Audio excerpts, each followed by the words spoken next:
Hello all, welcome to our channel. అందరు ఎలా ఉన్నారు? అందరు బాగుండాలని మనస్ఫూర్తిగా కోరుకుంటున్నాను. ముందుగా నా ఛానల్ కనుక కొత్తగా చూస్తుంటే లైక్ చేయండి, షేర్ చేయండి అండ్ సబ్స్క్రైబ్ చేయండి. పక్కనున్న బెల్ ఐకాన్ యాక్టివేట్ చేసుకుంటే నా రెగ్యులర్ అప్డేట్స్ మీకు వస్తాయి. ముందుగా నేను ఇప్పుడు చూపించబోయే రెసిపీ ఏంటంటే తవా ఇడ్లీ ఆర్ స్పాట్ ఇడ్లీ అని కూడా అంటారు.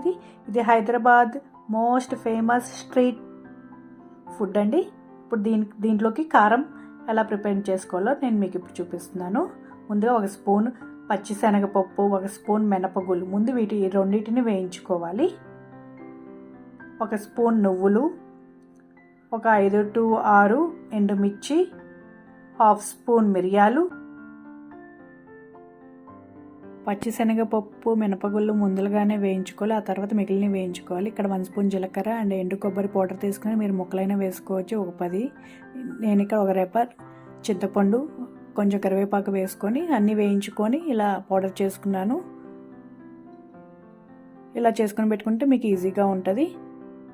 ముందుగా ఒక దోశ పెనం తీసుకొని 2 స్పూన్ల ఆయిల్, నేను ఇక్కడ ఆనియన్ ఒక చిన్నది మీడియం సైజ్ది తీసుకొని చిన్న ముక్కలుగా కట్ చేసుకున్నాను. 2 పచ్చిమిర్చి చిన్న ముక్కలుగా కట్ చేసుకొని వేయించుకోవాలి దోరగా.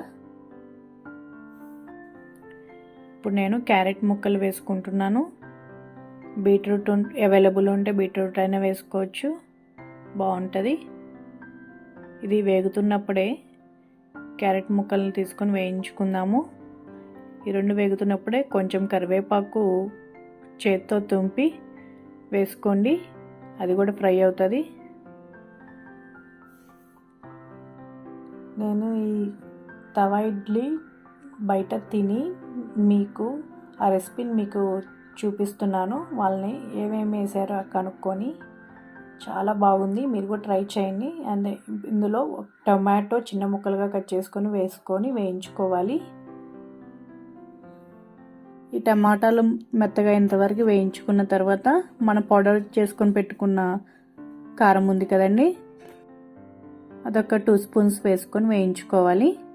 పసుపు వేసుకోవచ్చు, పసుపు స్కిప్ అయింది వీడియోలో. ఇది కొంచెం బాగా ఫ్రై అయిన తర్వాత ఇప్పుడు బటర్ వేసుకోవాలి. కొంచెం ఒక 10 to 15 grams బట్టికి బటర్తో వేయించేసుకుందాము. ఇప్పుడు టమాటాలు మొత్తం పూర్తిగా ఫ్రై అయిపోతాయి కదా.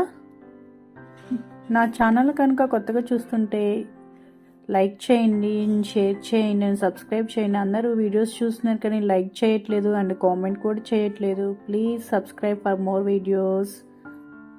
అండ్ ఇలా ఫ్రై అయిన తర్వాత ఇలా ఫ్లాట్గా పెట్టుకుందాము. ఇప్పుడు దీన్ని 3 భాగాలుగా పెట్టుకోవాలి. 3 భాగాలుగా ఈ విధంగా 3 భాగాలుగా చేసుకోవాలి. ఇప్పుడు ఇలా ఫ్లాట్గా చేసుకుంటే మనం ఇప్పుడు దీని మీద ఇడ్లీ పిండి ఉంటుంది కదా, అది వేసుకోవచ్చు. అది కూడా ఇలా వేసుకోవాలి. ఫ్లాట్గా పెట్టుకోకపోతే మనకి షేప్ రాదు. నేను ఇక్కడ ఒక గెంటి మాత్రమే వేస్తున్నాను, చిన్న గెంటి సరిపోతుంది. ఇలా మూడు దాని మీద, ఆ 3 వాటి మీద ఒక్కొక్క గెంటి వేసుకొని మూత పెట్టుకుందాము ఒక 20 seconds. ఇలా 20 seconds తర్వాత మళ్ళీ మూత తీసి ఇప్పుడు ఒక్కొక్క దాని మీద నెయ్యి కానీ లేకపోతే బటర్ కానీ వేసుకుందాము. నేను ఇక్కడ బటర్ వేస్తున్నాను, చిన్న చిన్నవి ముక్కలు. నెయ్యి అయినా వేసుకోవచ్చని, చాలా బాగుంటుంది నెయ్యి వేసుకుంటే. ఇంకా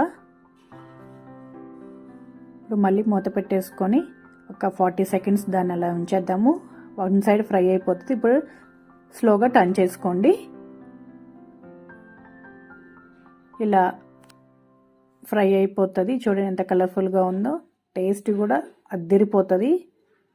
ఇలా టర్న్ చేసుకున్న తర్వాత 20 seconds ఉంచి దాన్ని ఇప్పుడు మళ్ళీ ఫ్లిప్ చేసుకుందాము. మళ్ళీ టర్న్ చేసుకుందాము. ఇలా అటుపక్క కూడా ఫ్రై అయిపోతుంది.